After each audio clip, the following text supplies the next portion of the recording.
Gas නොබල අපිම gas හදමු. ආයිබෝවන් මම SL skill master.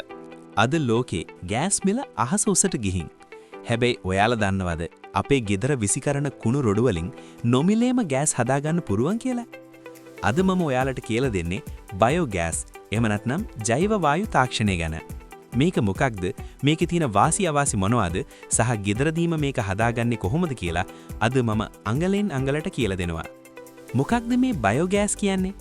සරලවම කිව්වොත් වාතයේ නැති තැනක එහෙම නැත්නම් ඇනරොබික් බැක්ටීරියා මගින් කාබනික ද්‍රව්‍ය කෑම කොළ රොඩු දි รา පත් වෙද්දි හැදෙන වායුව තමයි බයෝගෑස් කියන්නේ. මේකේ ප්‍රධාන වශයෙන්ම තියෙන්නේ මීතේන් වායුව. මේක අපේ සාමාන්‍ය LP ගෑස් වගේම හොඳට පත්තු වෙනවා. හැබැයි මේක සම්පූර්ණයෙන්ම නොමිලේ ලැබෙන ස්වභාවික ශක්තියක්. වාසි සහ අවාසි. වාසි ඇඩ්වාන්ටේජස් වියදම ශූන්‍යයි. මාසික ගෑස් බිල සම්පූර්ණයෙන්ම ඉතුරුයි.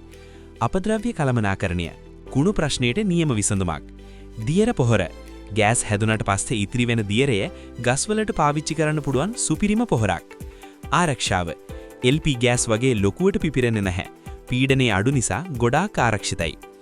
අවාසි ඩිස්ඇඩ්වාන්ටේජස් මුල් ආයෝජනය පද්ධතිය හදාගන්න පොඩි වියදමක් යනවා. හැබැයි මාස 3න් ඒක කවර් වෙනවා. නිරන්තර සැපයුම හැමදාම කුණු ටිකක් මේකට දාන්න ඕනේ. ඉඩකඩ පද්ධතිය තියන්න ගෙවත්තේ පොඩි ඉඩක් ඕනේ. පද්ධතිය හදන පියවර. හරි. දැන් අපි වෙඩේට බහිමු. මේකට අපිට ඕන වෙන්නේ ලීටර් 500ක හෝ 1000ක පරණ වතුර ටැංකියක් විතරයි. පියවර 1. ඉන්ලෙට් ඇතුන් කිරීම. ටැංකියේ ඉහළ පැත්තෙන් අගල් 4ක විතර සිදුරක් විදලා PVC බටයක් ඇතුළට දාන්න. මේක ටැංකියේ පතුලටම යන්න ඕනේ නැහැ. මැද හරියට එනකම් තිබ්බම ඇති. මේකින් තමයි අපි කුණු සහ වතුර ඇතුළට දාන්නේ. පියවර 2. අවුට්ලෙට් පිටවීම. ටැංකියේ අනිත් පැත්තේ මැද හරියට පොඩ්ඩක් ඉහළින් අඟල් 2ක බටයක් හයි කරන්න.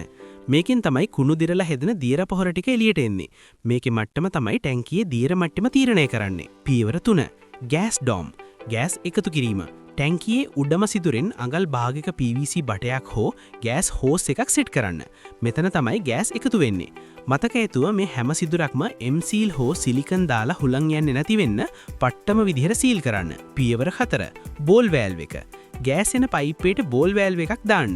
එතකොට අපිට ඕන වෙලාවට විතරක් ගෑස් කුස්සියට ලබා ගන්න පුරුනම්. ඒ වගේම පයිප්පේ මැදින් මොයිස්චර් ට්‍රැප් එකක් හදන්න. එතකොට ගෑස් එකේ තියෙන වතුර වාෂ්ප අයින් වෙනවා. පියවර 5. පණ ගැන්වීම. ඉනොකියුලම්. දැන් ටැංක්සියට මුලින්ම ගවගොම කිලෝ 30ක් වතුරත් එක්ක දිය කරලා දාන්න. මේ ගොමවල ඉන්න බැක්ටීරියා තමයි කුණු දිරවලා ගෑස් හදලා දෙන්නේ. සති 2ක් යනකම් වෙන මුකුත් දාන්න එපා. පියවර 6. නඩත්තුව. සති 2කට පස්සේ හැමදාම කුස්සියේ ඉතුරු වෙන කෑම, එළවලු රොඩු ටික වතුරත් එක්ක පොඩ්ඩක් පොඩි කරලා ඉන්ලෙට් එකකින් ඇතුළට දාන්න. වැඩේ ඉවරයි.